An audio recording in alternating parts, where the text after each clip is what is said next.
नमस्कार दोस्तों, मेरा नाम भव्य मंगला है। मैं अपनी किताब the power of self talk से इंस्पायर होके एक और बेहतरीन टॉपिक लेके आया हूँ और आज मैं बात करने वाला हूँ एंगर मैनेजमेंट के बारे में। और जब तक ये वीडियो समाप्त होगा आपको समझ में आएगा एंगर क्या होता है, क्यों ये हमारी लाइफ में डिस्टर्बेंस क्रिएट कर रहा है और क्या करें जिससे हम इस एंगर को मैनेज कर सकें। मैं शुरू करूंगा एक बहुत ही इंटरेस्टिंग स्टोरी से। एक स्टोरी है एक बच्चे की जो हमेशा ही बहुत गुस्से में रहता था, छोटी छोटी बात में भी शोर मचाता था।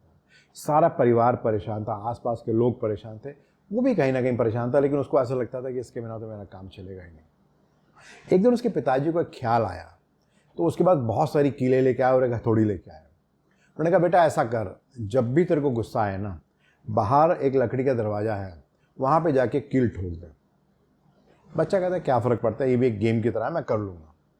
पहले दिन ही आधे से ज़्यादा दरवाज़ा ऐसा था जो कि कीलों से भरा हुआ था और जब तक एक हफ्ता बीता ऑलमोस्ट सारी कीलें खत्म हो गई थी। लेकिन इस दौरान बच्चे को ये समझ में आया कि ये बार बार जब मैं गुस्सा करता हूँ मुझे जाना पड़ता है बाहर और एक कील ठोकनी पड़ती है और इससे कुछ फ़ायदा तो हो नहीं रहा। और कहीं ना कहीं उसे रियलाइज़ भी हो रहा था कि उसको कोई तरीका सोचना चाहिए जिससे कि अपने इस गुस्से को काबू कर सके।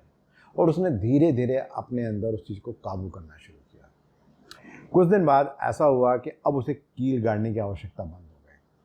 अब जब ये चीज़ हुई तो उसके पिताजी फिर से उसके पास आए और उसको उसी दरवाजे के पास लेके गए जहाँ पे बहुत सारी कील लगी थी और कहा कि तुम्हें क्या लगता है। तो उन्होंने कहा कि मुझे ऐसा लगता है कि मुझे अपने गुस्से पे काबू पाना चाहिए क्योंकि मैं ऐसा करके अपने आप को ज़्यादा अच्छा महसूस कर रहा हूँ। उसके पिताजी कहते हैं एक काम और कर, आप अगली बार जब भी गुस्सा आने लगे और तुम अपने आप को काबू कर पाओ तो जाना और एक कील बाहर निकाल लेना, एक प्राइज़ है तुम्हारे लिए, एक इनाम है तुम्हारे लिए। बच्चा कहता ठीक है, वो भी उसके लिए गेम था। कुछ दिन बाद जितनी भी कीलें थी वो सबके सब बाहर आ गई क्योंकि उसने अपने गुस्से को बहुत अच्छे ढंग से मैनेज कर लिया था। इस बार पिताजी उसे फिर लेके गए उसी दरवाजे के सामने और बच्चे से पूछा, अब तुम्हें क्या दिखता है।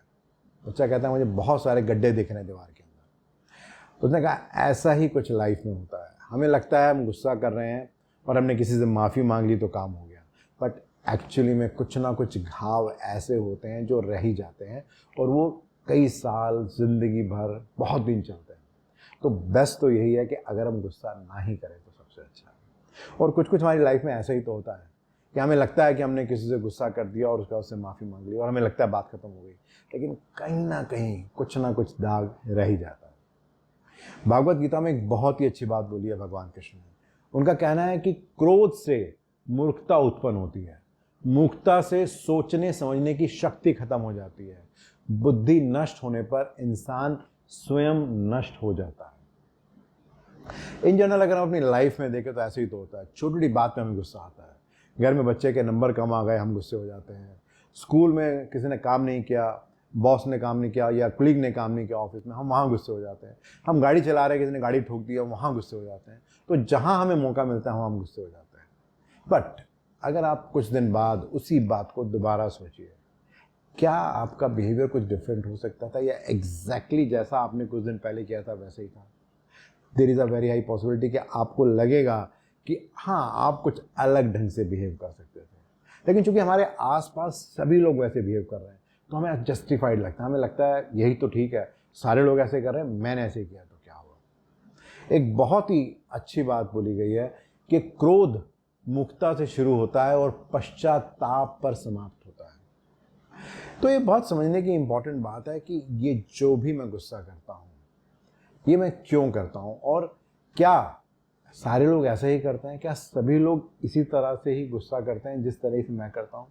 तो आपको अपने आसपास आंसर मिल जाएगा कि नहीं, ऐसा नहीं है। जब बच्चे के नंबर कम आते हैं या जब कोई गाड़ी को ठोक देता है या ऑफिस में कोई बात नहीं मानता तो सभी लोग वैसे बिहेव नहीं करते, हर आदमी अलग अलग ढंग से बिहेव करता है क्योंकि हम सब अलग इंसान हैं। लेकिन अक्सर ऐसा होता है कि जो हमारा रिमोट कंट्रोल है वो किसी और के पास होता है और कोई भी बटन दबाता है तो हम ऐसे बिहेव करने लग जाते हैं। तो ये बहुत इंपॉर्टेंट है कि हमें अपनी इनर प्रोग्रामिंग को देखना है कि हमारी प्रोग्रामिंग किस तरह से है, जिस कारण से हम छोटी छोटी बात पे गुस्सा करते हैं और उससे फ़ायदा कुछ नहीं होता, हमारी ही एनर्जी खराब होती है। एक बहुत ही इंटरेस्टिंग बात बोली गई है इस बारे में कि गुस्से से बोला गया एक भी शब्द इतना जहरीला होता है कि प्यार से बोले 1000 शब्दों को भी नष्ट कर देता है। अगर आप देखेंगे कोविड के टाइम में यही तो हुआ था, लॉकडाउन था, सब लोग घर पे थे, लेकिन क्या सभी लोग शोर मचा रहे थे? आंसर ऐसा तो नहीं है। कुछ लोग बहुत परेशान थे, डिप्रेशन में चले गए थे, घर में लड़ाई झगड़ा हो रहा था, लेकिन कुछ लोग ऐसे भी थे जो बहुत खुश थे। उन्हें लग रहा था इन्हें मौका मिल रहा है अपने साथ समय बिताने के लिए, परिवार के साथ समय बिताने के लिए, उनको मौका मिल रहा है कुछ नई स्किल सीखने के लिए, जैसे कुकिंग हो गया। तो ऐसा नहीं है कि हर सिचुएशन में हर आदमी सेम बिहेव करता है। अब क्वेश्चन ये आता है क्या करें, कैसे हम अपने आप को इम्प्रूव कर सकते हैं, कैसे हम अपने आप को बेटर कर सकते हैं। तो अगर हम दो बातों का ध्यान रखें और बार बार वो एफर्मेशन अपने आप से करें तो बहुत ज़्यादा पॉसिबिलिटी है कि हम अपने अंदर वो इम्प्रूवमेंट ला सकते हैं। तो क्या है दो बातें? तो जो पहली सबसे इंपॉर्टेंट बात है वो अपने आप से क्या कहना है कि जितने भी मेरे अंदर थॉट्स आ रहे हैं उसको मैं ही क्रिएट कर रहा हूँ। अगर वो खुशी की बात भी है या वो गुस्से की बात है या कुछ भी ऐसा हो रहा है, ये किसी सिचुएशन या किसी बाहर के कारण से नहीं हो रहा, मैं इसको क्रिएट कर रहा हूँ। और जो दूसरा इंपॉर्टेंट थॉट है वो ये है कि मेरे अंदर सारी शक्तियाँ हैं कि मैं डिसाइड कर सकूं कि मेरे को क्या रिस्पॉन्स देना है और मुझे किस तरीके से बिहेव करना है। अगर इन दोनों बातों को आप रेगुलरली बात करते रहते हैं, अंदर ही अंदर अपने आप से बोलते रहते हैं, बहुत ज़्यादा पॉसिबिलिटी है कि आपके अंदर परिवर्तन आने लगेगा। ये बात सही है कि अगले दिन अगर कोई सिचुएशन आएगी तो हो सकता है आप सेम वैसे ही बिहेव करें, क्योंकि हमारी जो अंदर की प्रोग्रामिंग, जो वायरिंग है, वो इतनी ज़्यादा स्ट्रांग हो चुकी है कि जो सबसे पहला हमारा रिएक्शन होने वाला वो यही होने वाला है कि गुस्से से बात करो और काम कराओ। लेकिन अगर हम ट्रस्ट करें अपने आप पे और हमें लगता है कि हम अपने आप को चेंज करना चाहते हैं और इसको हम कंटिन्यू रखें तो बहुत ज़्यादा पॉसिबिलिटी है कि धीरे धीरे हमारे अंदर बदलाव आना शुरू हो जाएगा। क्योंकि हमें ये बात को समझना पड़ेगा कि ये चीज़ नॉर्मल नहीं है। जैसे कि आज के टाइम में जब किसी को शुगर होता है, बीपी होता है, हाइपरटेंशन होता है, हम उसको नॉर्मल मानते हैं। हमें लगता है कि ये तो सबको हो रहा है, हमें भी हो गया तो क्या फ़र्क पड़ता है। एक्चुअली में वो नेचुरल नहीं है, वो एक बीमारी है। तो हमें भी उसको देखना है कि हमारे अंदर ये बीमारी है गुस्से की, और ये हम क्रिएट कर रहे हैं, सामने वाला क्रिएट नहीं कर रहा। तो अगर इन दो बातों को अगर हम ध्यान रखेंगे कि जो भी कुछ शक्तियां हैं वो सारे मेरे अंदर हैं और मैं ही ये सब क्रिएट कर रहा हूँ, और दूसरी बात मेरे अंदर सारी शक्तियाँ हैं वो सब करने की जो मैं करना चाहता हूँ, तो हमारे अंदर वो परिवर्तन आने लगेगा और बहुत जल्दी हम पाएंगे कि जो हम करना चाहते थे वो हमने कर लिया। एक बहुत ही अच्छा कोट है जहाँ पे श्री कृष्ण कहते हैं कि क्रोध हो या आंधी हो, जब दोनों शांत हो जाते हैं तभी मालूम होता है कि कितना नुकसान हुआ है। मैं रोज़ प्रयास कर रहा हूँ अपने आप को बेहतर करने के लिए, अच्छा करने के लिए। मैं बहुत बार देखता हूँ कि अगर गुस्सा बाहर नहीं होता तो गुस्सा अंदर तो होता ही है। उसको मैं इम्प्रूव कर रहा हूँ, फेल भी हो रहा हूँ, सफल भी हो रहा हूँ, लेकिन बेटर हो रहा हूँ। आप क्या कर रहे हैं? आपकी क्या राय है इस बात में? मैं इंतज़ार कर रहा हूँ आपके फीडबैक। धन्यवाद।